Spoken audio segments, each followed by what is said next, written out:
As a collection of history's worst tyrants and criminal masterminds gather to plot a war to wipe out millions, one man must race against time to stop them.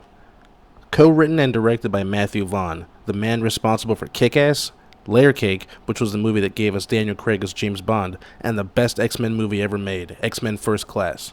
The man has an impressive track record, and he's a very talented storyteller. When this movie was first announced, I didn't think it was a good idea. On paper, it's a very confusing follow-up to The Golden Circle. An origin story for the organization with no returning characters and a World War I setting. This was a really big swing. I've seen this movie getting trashed online, and I don't think it's deserved. This movie and the artist behind it have earned my respect, and Matthew Vaughn deserves yours too. He's the Picasso of popcorn movies. When buying tickets for this movie, I did it through Fandango, and I noticed its Rotten Tomato score was 40%. I was surprised it was so low because I really liked the first movie. Seeing that 40% only interested me more. Is it really that bad? The Golden Circle wasn't as good as the first, but I still really enjoyed it. And coming out of this movie and really liking it, it made me kind of mad at the thought that some people would see that score and choose not to see the movie. The Tomatometer is an aggregate of reviews from critics of varied degrees of reputation, and the site itself doesn't even give you the critic's full review. Sure, everyone has an opinion, but a bunch of these people never made a movie in their life. All movies can't be The English Patient. I like a lot of franchises that were adapted from books. James Bond, Jack Reacher, Jack Ryan, Jason Bourne. The Bourne Ultimatum is the only one I tried to read. My biggest takeaway was the movie was better, because I actually finished it. My personal feeling about most spy stories for adults is they're boring as hell. You ever see Tinker Tailor Soldier Spy or The Tailor of Panama? I bet you didn't because they made $1.50 at the box office. A good writer can make action interesting to read, but it will never be better than seeing it. This movie spends so little time on the boring tradecraft and historical stuff that you almost forget that a lot of these people were real. They made history class fun, and all they had to do was make a bunch of shit up. I love the Kingsman series, and this one is definitely not the weakest. The Golden Circle is. Don't get me wrong, I like that one a lot, but there's a bunch of goofy shit in it. Drugs that give people reefer madness, robot dogs, burgers made out of people, and the part where Eggsy puts a tracker in Papa DeLorean. The movie's a cartoon.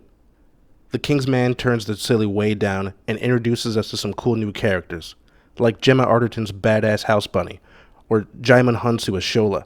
The dude is massively underrated, and he's been killing the game since 1989.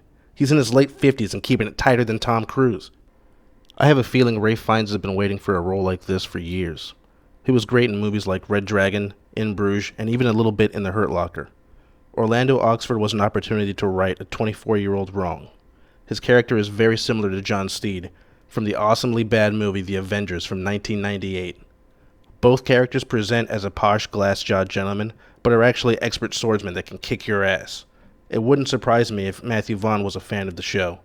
Ditch the derby hat and swap the umbrella for a cane, and Orlando Oxford is John Steed cranked up to 11. If you haven't seen the 1998 Avengers movie, give yourself a good buzz and give it a look, because it's one of the funniest unintentional comedies I've ever seen. It's got Uma Thurman and Sean Connery as a Bond villain using the weather as a weapon. Rhys freaking Ifans. Nigel Greff himself.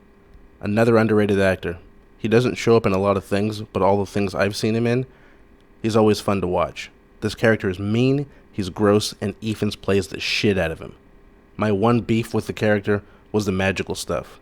They set him up as a mystic or a healer, but then they show us that he's more of a charlatan that drugs people. But when Orlando meets him, he does a little freedom kissing on his thigh and dunks him in some cold water. And all of a sudden he's healed. Not a huge problem or something I couldn't overlook, but I did notice. The scene is great, and you can tell he's having a blast doing this role.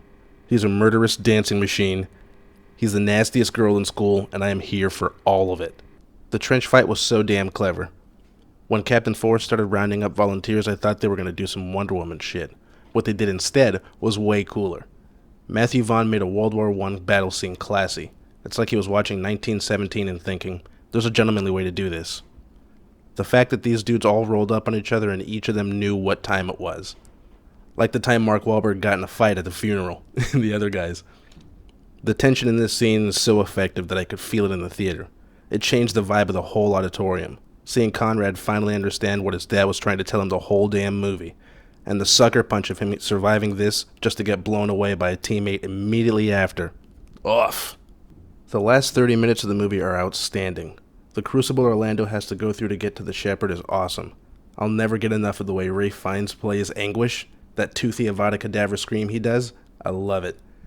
Dude gets knocked out after a failed skydive and he's just hanging there for who knows how long, to then wake up in the scariest situation imaginable. Free climb a rock face, fight the world's largest man, and he hasn't even gotten to the last boss yet. The finale is a collection of bulletproof action sequences that showcase Matthew Vaughn's talent for parallel action. He's a master of this. He might even be better than Christopher Nolan. How good was that sword fight with the Shepherd? Leave a comment if you can think of a better one, because in my opinion, this is one of the best. I think this movie is really good. It has a good story, great cast, fun characters. I was confused by the decision to do a prequel rather than a sequel to The Golden Circle, but this turned out great. And I read somewhere that he planned a sequel to this, but who knows if we're going to get it now. Seeing the supporting cast he assembled for The King's Man, I would absolutely be down to see more. I was looking forward to seeing Matthew Vaughn and Aaron Taylor Johnson working together again, and with the way this one ends, it's like they're making a promise I hope they get to deliver on. How much fun would it be to see a bonkers Kingsman-style fight scene with Stanley Tucci? Everyone is a critic, and everyone has an opinion. We all like to think we have great taste, but if you're honest with yourself and you really think about it, most of your favorite shit is probably somewhere on the outside of the mainstream. Part of you wants to be different, wants to be an individual, likes to think that your shit is the best shit, and if everyone else knew how good your shit was, it would be less special. It wouldn't be yours. It's the reason most people don't like art films, and it's the only way something could be a guilty pleasure. Like that song you only listen to with the windows up. At the time of my writing this, The King's Man has a 41% on Rotten Tomatoes. That's a bad score by any metric. But the thing about art is it's subjective. And the things that they hate about an artist might be the things that you love. 40% means it speaks to those it needs to speak to. If you're an artist, ask yourself, is it better to be everyone's favorite or the cult classic?